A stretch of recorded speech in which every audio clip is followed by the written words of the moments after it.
When it comes to me and reading books, I really like to smell the roses. I like to curl up on the lawn and really get a sense of the book that I'm holding, this paper that once was a tree that we horribly murdered and cut down, presumably with an axe. Wow, I'm really getting into the plant stuff today, much like the book that I read today, Stay Out of the Basement, which is the second book in the Goosebumps classic series, and I love this book. For me, I actually never necessarily read this book when it first came out.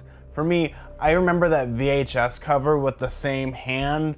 I would see it all the time at Blockbuster Video or Hollywood Video, and it always scared the crap out of me. What do I kind of think about this book in many ways? For me, why don't we break into kind of the cover, because I love these covers so much.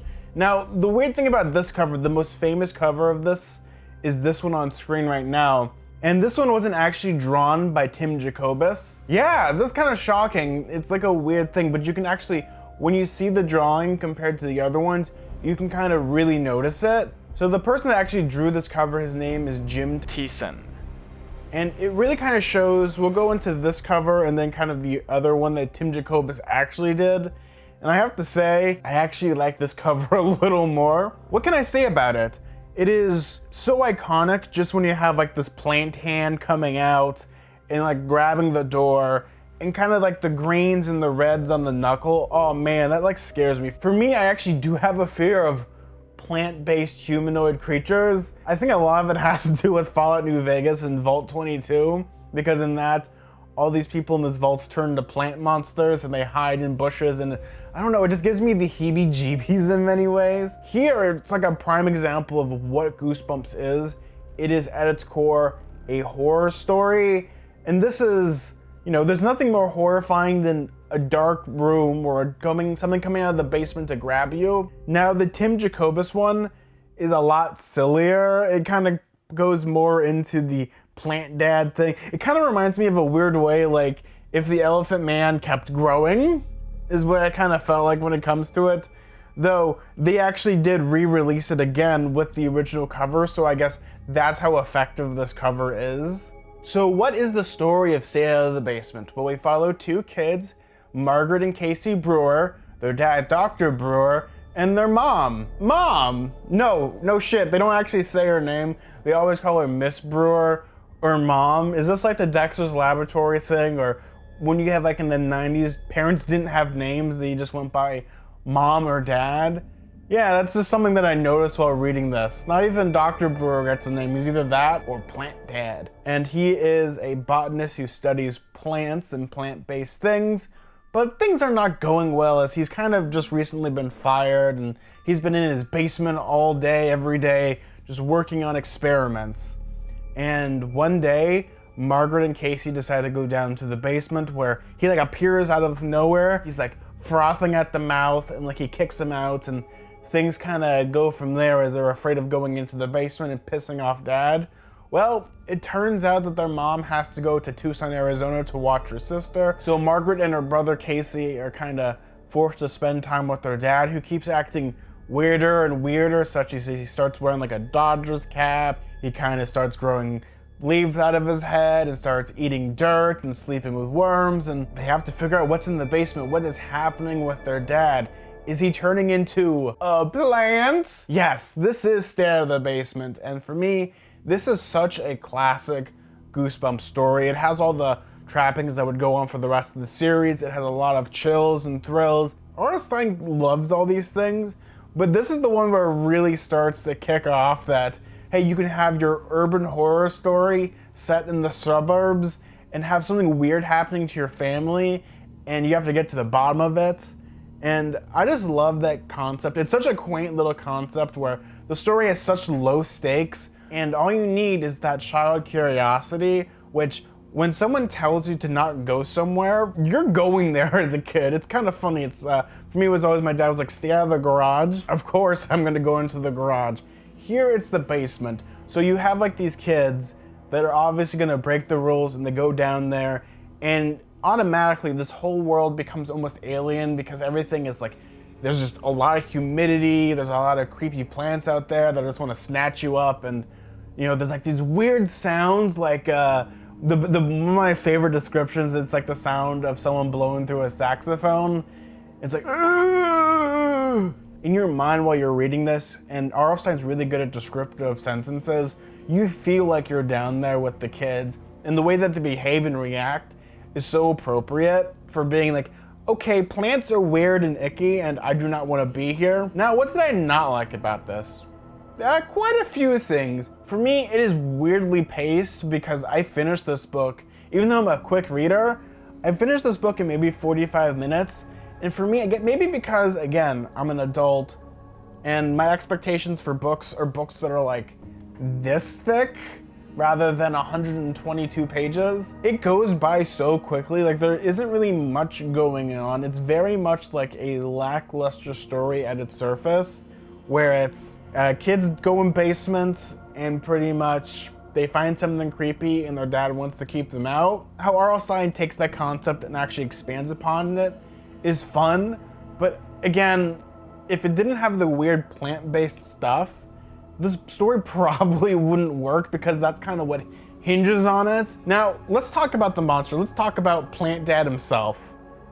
This is so much fun to read because I'm thinking about this and it's such a unique concept, especially when it comes to, you have a character where it's a plant-based monster that's it's almost like Invasion of the Body Snatchers in many ways, where it's something is trying to assimilate your father and he's like behaving like him, but not quite. I guess the best way to put this is like the uncanny valley almost in many ways. Like if you ever watched Rogue One and Grand Moff Tarkin turned around, you're just like, oh God. Ugh.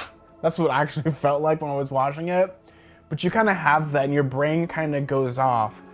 But when it comes to this monster, his plan makes no sense. Well, for one, there isn't a plan besides making a half man, half plant. It doesn't quite work in the sense of like the first story, for going back to there, with people taking other people, these vampire, not vampire things, and turning them into it because they need blood to survive in many ways. Here it's just, I'm gonna kidnap people, put them in the basement, and make stuff. The thing that I found that was more scary compared to Plant Dad is when they finally go down into the basement and they actually see like a plant that has like human faces on it, like tomatoes with ears and noses. That stuff, is prime horror, and I love it. As I was thinking about it, I was getting creeped out. Like, this is what would give kids nightmares. But then you get back to Plant Dad, and it's very much like a bumbling, low-stakes type of villain. Until you get to how he's defeated, and oh, good God. He gets literally the axe. I think this is, for me, the absolute worst way a villain dies in a Goosebumps story, and in most stories in general. I can't think of something as worse as this. The capitalist Dr. Brewer moved quickly. He picked up the axe, took 3 steps forward, pulled the axe back, and swung with all of his might. The Dr. Brewer with the cap opened his mouth wide and uttered a hushed cry of alarm. The cry was choked off as the axe cut easily through his body, slicing him in two. A thick green liquid oozed from the wound, and as the man fell, his mouth locked open in disbelief. The horror. Margaret could see that his body was actually a stem. He had no bones, no human organs. The body thudded to the floor. Green liquid puddled around it. They chop him in half! Holy... Kids book. Kids book. Kids book. Oh, I love it. I absolutely love it. When it comes to that, makes it the highlight of the story is Plant Dad death. Now, the last thing I'm going to talk about is the kids' fear. Now, when it comes down to it, I love kind of looking at this and exploring, like, what is the primary kids' fear that the story is trying to teach? Like, what is the morality? And for me, it goes into 2 categories, one that's less serious and one that's super serious. We'll talk about the less serious one first, which is, when it comes down to it, it's a story about the fear of having a parent that is a workaholic or someone that you don't necessarily know all that well. I mean, they're your parent, but you don't really know them. It's kind of that fear of, do they love me, or what's going on? Are they changing in many ways?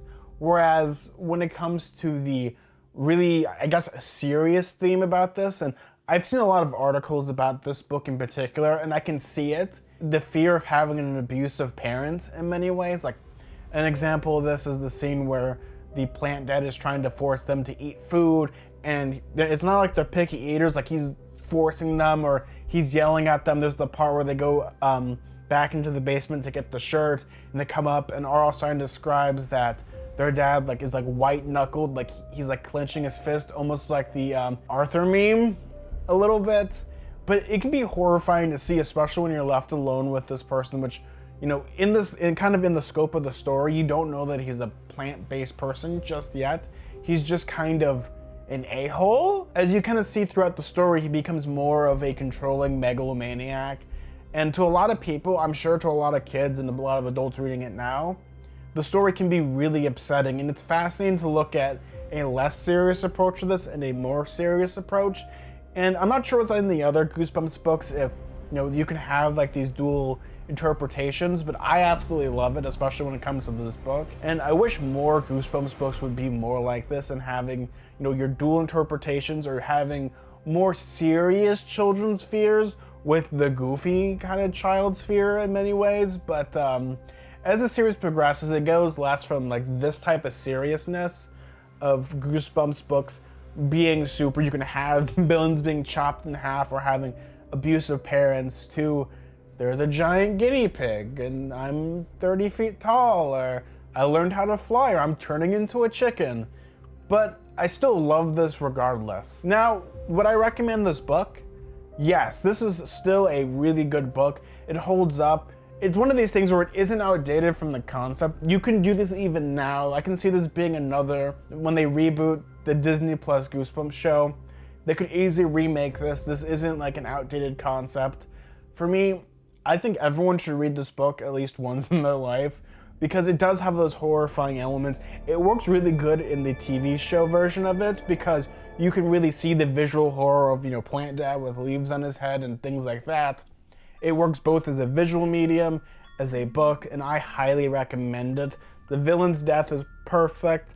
The scary monster stuff is really fun. If you're afraid of plants, oh man, you get a lot of plant-based horror, and I absolutely love it. Well, everyone, what did you think about this book? Did you read it as a kid? Did you read it recently? What do you think about it? What do you think about the villain's plan? I'd love to hear it in the comments down below because it makes no sense. Well, thank you all, and like always, may your food and drink ever be tasteful, and may your books be filled with fantasy and adventure. Bye, everyone. See ya.